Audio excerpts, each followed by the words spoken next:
침분비는 이제 침이 지나치게 많이 나오는 경우가 있고 침이 지나치게 적게 나오는 경우가 있는데, 침이 이제 지나치게 많이 나오는 것은 뭐 심한 경우는 말을 할 때 입에서 침이 뚝뚝 떨어져서 대화가 힘들다거나 뭐 장기침 같은 것을 많이 하거나 그런 경우가 있고, 또 하나는 이제 마르는 경우는 이제 이 입안이 바짝 말라가지고 이것은 갈증하고는 좀 틀립니다. 갈증은 물을 먹고 싶지 않고 물을 먹고 싶지 않은데도 입 안만 마르는 건데, 어떤 사람은 혀가 말라서 뭐 말을 못할 정도로 심한 경우도 있고, 어떤 사람은 뭐 잠자는 동안에 입이 말라가지고 아침에 깨보니까 입술에 피가 빨갛게 맺히는, 그래서 고생하는 사람도 있고 그렇습니다. 이 둘 다 모두 침샘 분비가 비정상적으로 활동하기 때문에 오는 그런 증상입니다. 침 분비가 이제 이상이 되는 경우는 말씀드린 같이 침샘 세포의 이상 반응이죠. 침샘 세포라는 것이 여기서 한번 보시면 아시겠지만 여기에 있는 요것을 이제 침샘 세포라고 해요. 그래서 이 침샘 세포가 긴장을 하게 되거나 비정상적인 활동을 하게 되면 침 분비가 잘못되게 되어 있는데, 이 침샘 세포를 자극하는 부분이 있어요. 근육이 있는데 이복근이라고 턱과 턱을 연결하는 그 근육이 있어요.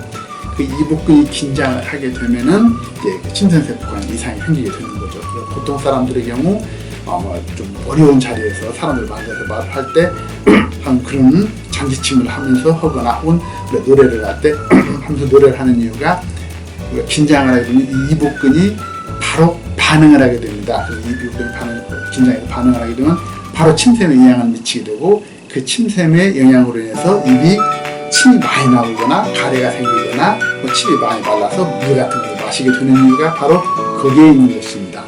이 이복근이 잘못돼서만 오는 경우가 있고, 또 하나는 근처 근육이 같이 굳어지는 수가 있습니다. 이제 신경성에서 가장 많이 나타나는데, 이 근육이 같이 굳어지는 경우는 그러면 이게 흉쇄도근이라는 근육인데, 이 부위가 잘못되면 두통을 유발합니다. 머리가 아파요. 또 이 부위가 잘못되면 눈이 안 좋아요. 눈이 침침하거나 결망이거나 안구조증이 생기고, 이 부위가 잘못되면 이제 비염하고 관계가 있습니다. 그래서 나는 입이 마르면서 머리도 아프고 혹은 눈도 안 좋고 코도 안 좋다, 혹은 두 가지 증상이 있다, 세 가지 증상이 있다, 그러면은 이런 경우는 대개 스트레스가 원인인 경우가 아주 많습니다.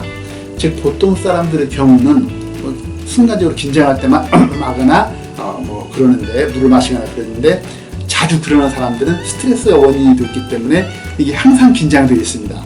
그래서 그런 사람들은 나는 두통도 있고 비염도 있고 그러면서 입도 마르다, 그러면 이게 스트레스로 해서 긴장될 가능성이 많아서 스트레스를 동시에 치료해야 되는 경우도 많습니다.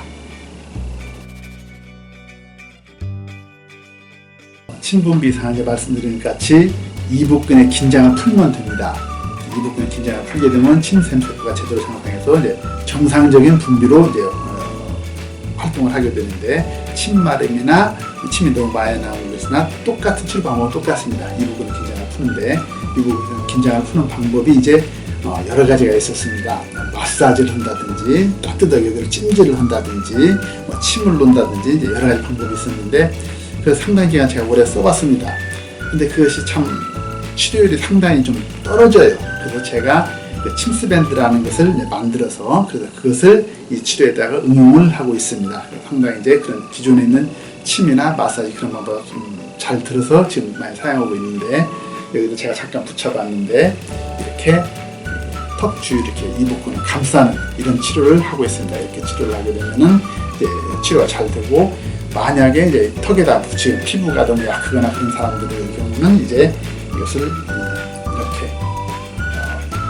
이렇게 해서 턱에다 걸면 여기가 치료가 되게끔 하는 이런 치료법도 이제 개발을 하게 됐습니다.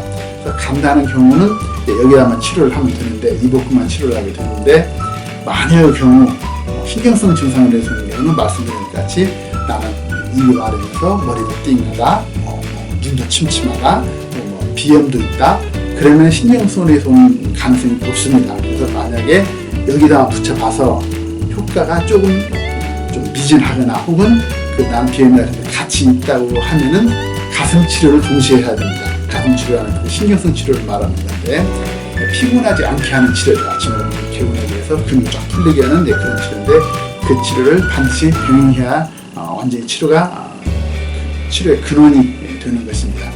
이제 이것으로 인해서 간혹 가다가 이제 그 침분비 때문에 입이 마른다 해서 고생하는 분들이 있는데 치료가 안 되는 부분이 있습니다. 어떤 부분이냐면 침샘세포는 다른 세포와 달라서 재생이 되지 않습니다. 근데 침샘세포가 파괴되면 재생이 되지 않는데 가상수치를 하다가 이 침샘세포를 방사선이 죽일 수가 있어요. 그렇게 되면 침샘세포 자체가 파괴가 됩니다. 그런 경우는 이 치료에 해당이 되지 않으니까 그것도